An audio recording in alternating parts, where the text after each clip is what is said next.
Lijep pozdrav i dobrodošli na moj kanal. U današnjem videu šijemo suknju na faltne.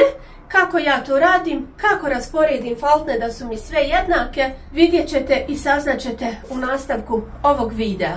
I zato ostanite uz ovaj video.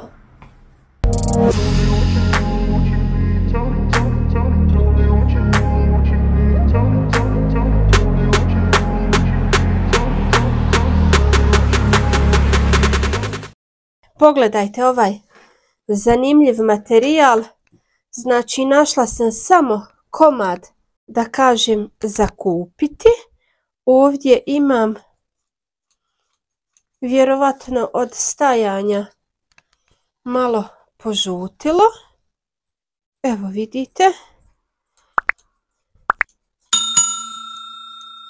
Ja ću to odrezati.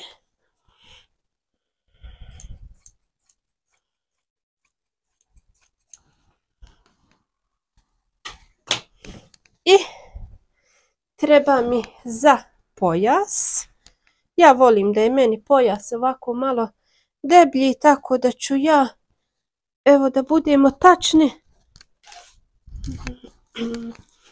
izmjeriti. Znači ovdje mi je 16 cenata. On će znači biti gotov na 7, jel tako? Ako je 8 ovako minus 1 za šav, to je 7. S obzirom da je šarena, neće smetati što će mi u struku biti ove slike, da kažem, naopako, jer želim da iskoristim cijelu dužinu ove suknje. U slučaju, jel, ako mi bude preduga, lako mi je skratiti, ali više volim da mi je duga i ovo naravno šijem sebi. Sad ćemo mi da izmjerimo tačnu dužinu.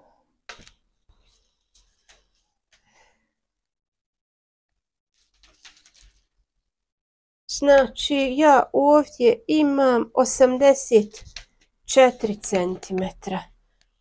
Ništa, sad ću samo presjeći.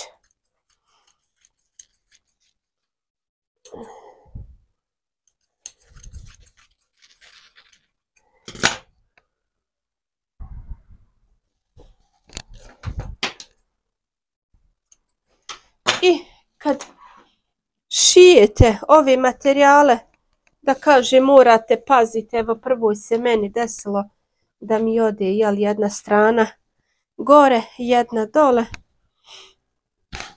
Znači da ne bi bilo jedna dole, jedna gore, odmah je ispravite. Ovako. Znači lice na lice.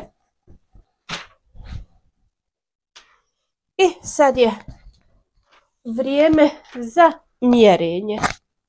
Obim struka jeste 93. Dužina materijala je 242 cm. Jel tako? Jeste. Znači 242 cm minus struk ispadne 149. To ćemo podijeliti na 10 faltni i to je 14,9. Sad, obim struka 93 podijeliti na 10 faltni, to je 9,3. Na svako 9,3 cm idemo faltnu od 14,9. Ako ste me dobro shvatili, ako niste, evo ja ću vam ovdje, znači ovdje mi je početak. Ovdje prvo pravim faltnu, znači 7,5 cm. Ostavim ovdje cenat cm za šav i idem, koliko smo rekli, 7,5. 7,5 pravim ovdje prvu faltnu, odnosno pola faltne. Kad dođe pola faltne sa ove strane i pola sa ove, to će se uklopiti da se rajfešlus neće vidjeti. Znači od 7,5 idem sada 9,3, pa onda 14,9 i sve tako redom. Znači kad sastavimo, odnosno kad uradimo čitav ovaj, da kažem, obim, trebalo bi da nam izađe tačno obim struka plus 2 cm za šav što smo ostavili. Tako da idem ja sada to odraditi, pa ćemo da vidimo da li sam ja to dobro izračunala. Što se tiče ovih stvari faltni, ovo vam je jednostavno matematika i računanje. Znači ako dobro izračunate, isto tako dobro uradite, savršeno će se uklopiti. Tako da idem ja isprošivati, ja sam ovdje već nacrtala sebi gdje šta trebam prošiti. Idem ja to prošiti pa da vidim jesam li uspjela dobro izračunati i jel mi se sve uklopilo kako treba. Znači ja sam isprošivala, evo kao što vidite, sve su jednake i sad idemo polovicu 47, a meni treba 46,5. Tako da tu sam negdje. Još je samo bitno staviti pojas i porubiti dužinu. Što se tiče pojasa, znači ja ga neću lijepiti jer jednostavno ne želim da mi bude dovoljno materijal sam po sebi čvrst. Ne želim da mi bude baš onako da me steže, želim da mi bude neka lagana ljetna suknica. Znači sada idem prepeglat na pola ovaj pojas i ono što je jako bitno kad je ravan pojas jeste da ga peglom pokušavate malo iskriviti da bude kako treba ovako. Jednostavno da bude ovako treba onda legne, tako da probajte ga toplinom, odnosno toplotom pegle pritisnut ovaj donji dio razvući, a ovaj gornji dio skupiti jer mnogo ljepše legne. Ako je samo ravan onda se zna desiti da ima viška, da nije to, ali ako ga dobro ovako zapeglate on legne ko pišta. Zapeglala sam pojas. Kao što vidite pokušala sam ga i malo sam ga ipak zakrivila. Znači mnogo ljepše legne na struk kada ga ovako peglom malo da kažem zakrivite.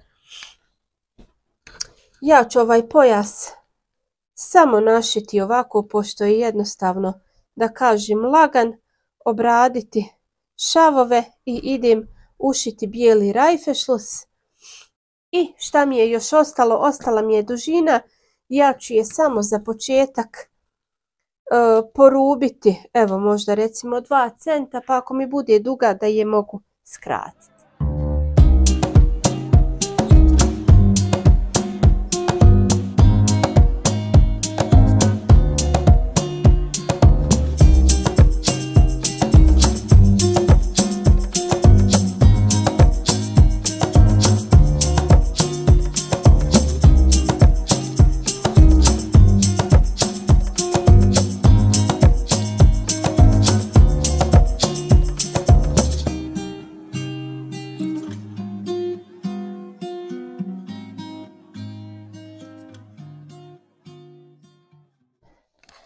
I dragi moji, moje su se faltne odlično uklopile. Pojas isto tako. Znači rajfešlus imam ovdje na sredini. Znači odmah je između faltna. Dužinu sam završila kao što ste vidjeli. Ja još idem ovu svoju suknju ispeglati i oprobati. Da bi vam bolje prikazala, ja sam sašila jednu manju veličinu i jednu malo veću veličinu. Da vidite kako to stoji. Ovo što se tiče gornjeg djenula, to sam samo zakačila komad krpe, čisto da mi lutka nije gola, da ne bih imala problema. Što se tiče same suknje, nju možete raditi i u svečanim nekim materijalima. Za svečane prilike, po meni idealna bi bila od američkog satena i od pamučnog satena. Oni imaju onako onu svoju čvrstinu i jako su lijepi, nisu puno sjajni. Idealna bi bila od satena uz neku košuljicu i cipelice, idealno za neku svečanost. Ja ću se ove svoje sigurno nanosati jer sam je šila baš po svom ukusu, a usput i da vama pokažem kako da uklopite ove faltnice.